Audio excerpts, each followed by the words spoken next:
আমরা এই মুহূর্তে যাচ্ছি হচ্ছে চন্দ্রগিরি পাহাড়ে। চন্দ্রগিরি পাহাড় এখানকার অত্যন্ত জনপ্রিয় পপুলার একটা জায়গা। ট্রেন কেবল কার আছে, সো আমরা কেবল কারে চলবো এবং এটার এক্সপিরিয়েন্স শেয়ার করার চেষ্টা করবো।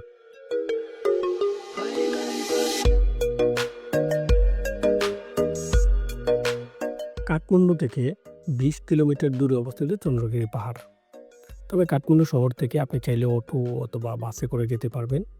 আমাদের খুব শখ ছিল কাঠমান্ডুতে লোকাল বাসে চড়া, তাই আমরা লোকাল বাসে করে এই চন্দ্রগিরি পাহাড়ের দিকে যাচ্ছি।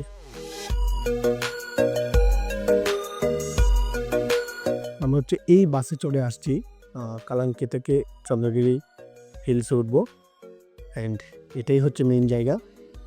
এটা দেখতে এরকম, আর আমরা এই কেবল কারে ওঠার চেষ্টা করব। এভাবে করেই আরও উপরে হেঁটে উঠতে হবে। সবচেয়ে কষ্টদায়ক ব্যাপার হচ্ছে এমনিতে নর্মালি অনেক হাঁটা যায়, কিন্তু পাহাড়ে ওঠার জন্য যেই হাঁটার গতি বা পাহাড়ে উঠতে যে হাঁটতে যে কি কষ্ট, যারা এভাবে করে হাঁটে তারা শুধু বুঝতে পারবে। যদি আমরা কাছাকাছি চলে আসছি, বাস অনেকটা দূর আগে দিয়ে গেছে আমাদেরকে, বাট আরেকটু হলেই আমরা একদম মেন পয়েন্টের কাছে চলে আসছি।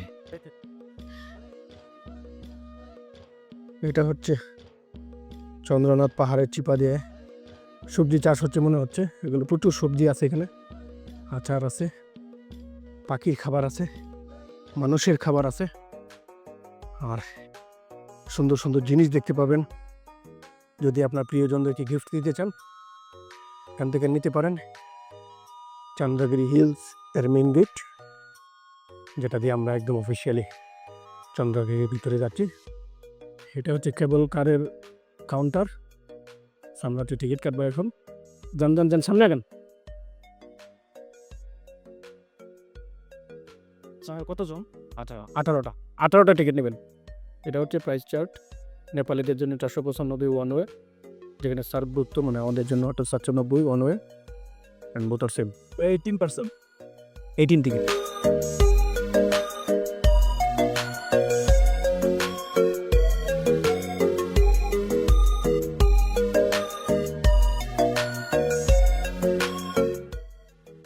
ও নো, টিকিট সেই ফিলিংস কাট করতেছে। ইয়েস, আমার না?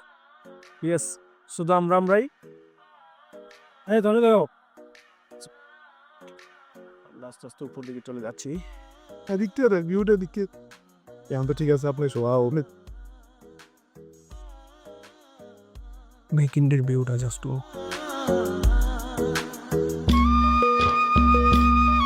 তবে চন্দ্রগিরির প্রধান আকর্ষণ হচ্ছে এখানকার আশেপাশের যে চমৎকার মনোমুগ্ধকর যে পাহাড়গুলো আছে, এগুলো দেখলে আপনার জাস্ট মাথা ঘুরে যাবে যে এত সৌন্দর্য এখানে লুকায়িত। আর এখানকার আরেকটা প্রধান আকর্ষণ হচ্ছে কেবল কার। কেবল কারে করে আপনি একদম নিচ থেকে উপর পর্যন্ত, মানে এত উপরে যাবেন যেটা 3000 ফুট উপরে, সেই চন্দ্রগিরি পাহাড়ের চূড়া, যেটা আপনাকে কেবল কারে নিয়ে যাবে। এবং আসা যাওয়ার মধ্যে আপনি এত সৌন্দর্য দেখতে পারবেন, পাহাড়ের সৌন্দর্য, প্রাকৃতিক সৌন্দর্য, যে আপনার মন জুড়িয়ে যাবে। কেবল কারে করে পাহাড়ে আসার সময় বা পাহাড়ে ওঠার সময় চোখে পড়বে আপনার পাহাড়ের আশেপাশের অপরূপ সৌন্দর্য। আবার যদি আপনি নির্দিষ্ট ভালো টাইমে আসতে পারেন, তাহলে এমন হতে পারে যে দুই পাশে মেঘ থাকবে, মেঘের ভিতর দিয়ে আপনি কেবল কারে করে যাচ্ছেন। তবে দুর্ভাগ্য আমাদের যে আমরা যেই টাইমটা আসছিলাম ওই টাইমে মেঘের দেখা পাইনি। তবে এত চমৎকার ভিউ ছিল যে আপনি কল্পনা করতে পারবেন না যে এত সুন্দর ভিউটা। মানে কেবল কার থেকে আপনি যখন 3000 ফিট উপরে উঠতেছেন, তার আশেপাশে পাহাড়ের সৌন্দর্য, তারপর হচ্ছে এখানকার যে পরিবেশ, তারপর হচ্ছে এই যে ঘনবসতিগুলো দেখলে আপনার মনে হবে যেন আপনি বিমানে করে উপরে উঠতেছেন। আর আশেপাশে যখন একটা কেবল কার আর একটা কেবল কারকে ক্রস করে যাচ্ছে, মানে এতটা ভালো অনুভূতি ফিল হবে যেটা আপনি কল্পনাও করতে পারবেন না।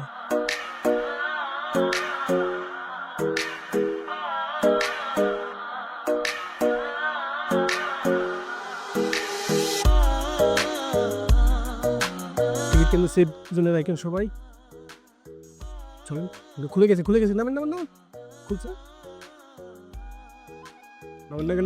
আমরা নামলে আরেক দল উঠবে। ইয়েস, নেমে গেছি।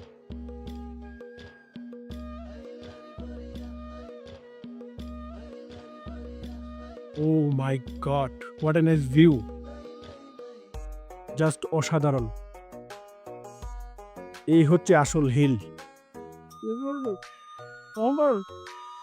ভাই কি মাছটা ওয়ান এসে কেমন হতো, কি হতো? অসাধারণ ভিউ।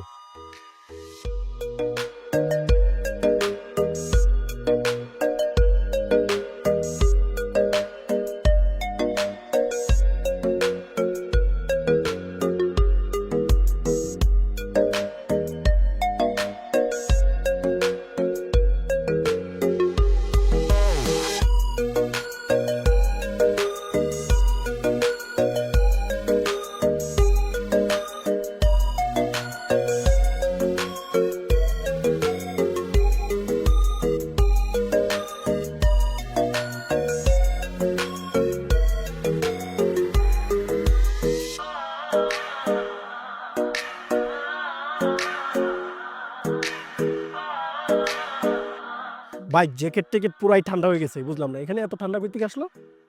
কুয়াশা তো পড়তে দেখি না, পুরা জ্যাকেট ঠান্ডা হয়ে গেছে, ব্যাগ ট্যাগ পুরাই ঠান্ডা হয়ে গেছে। ও মাই গড, মনে হচ্ছে ফ্রিজ থেকে বেরিয়েছি আমি।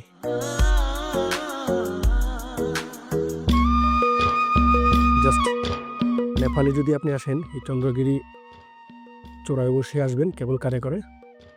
অ্যান্ড আপনি চাইলে কেবল কার থেকে হেঁটেও নামতে পারবেন, আবার চাইলে কেবল কার রাউন্ড ট্রিপও নিতে পারেন। বাট হেঁটে নামলে মনে হয় 2 ঘন্টার মতো সময় লাগবে। বাট হেঁটে নামাটা বোকামি, কারণ এটা অনেক আঁকা বাঁকা রাস্তা, পাহাড়ি। সো আপনি ইন জেনারেলি হাইটে নামতে গেলে আপনি অনেক ক্ষতিগ্রস্ত হতে পারেন। বাট প্রত্যেকটা ভিউ অসাধারণ। এখানে নিচে একটা রিসোর্ট আছে, অ্যান্ড পুরোটা শহর দেখা যাচ্ছে। রিসোর্ট প্লাস পুরোটা শহর দেখা যাচ্ছে। যা অসাধারণ সৌন্দর্যমণ্ডিত, এবং যারা এই সৌন্দর্য উপভোগ করতে চায় মূলত তারাই এই লোকেশনগুলোতে চলে আসতে পারে।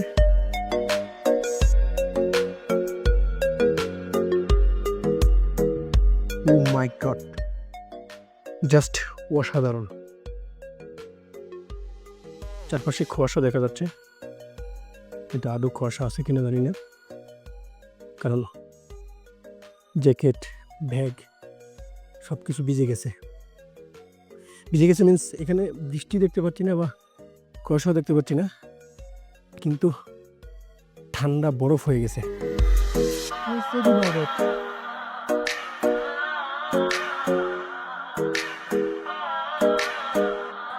পাহাড়ের চূড়ায় একটি মান মন্দির রয়েছে, যেখান থেকে আবহাওয়া ভালো থাকলে আপনি হিমালয় পর্বতমালা দেখতে পারেন।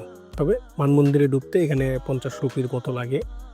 যারা হিন্দু ধর্মাবলম্বী বা এই মন্দির নিয়ে রিসার্চ করতে চায় তারা খুব আনন্দ সহিত এটার ভিতরে ঘুরে দেখে। আর আরেকটা বিষয় হচ্ছে, আপনি এখান থেকে একটা টেলিস্কোপ আছে, টেলিস্কোপের মাধ্যমে আপনি এভারেস্টের চূড়া দেখতে পারেন সরাসরি। আর ক্ষুধা লাগলে এখানে খাবারের ব্যবস্থা আছে, খাইতে পারেন। আর এখানে বেশ করে জিপ লাইন সহ, সাইক্লিং সহ আরও বেশ কয়েকটা রাইড আছে, আপনার চাইলে ইউজ করতে পারেন।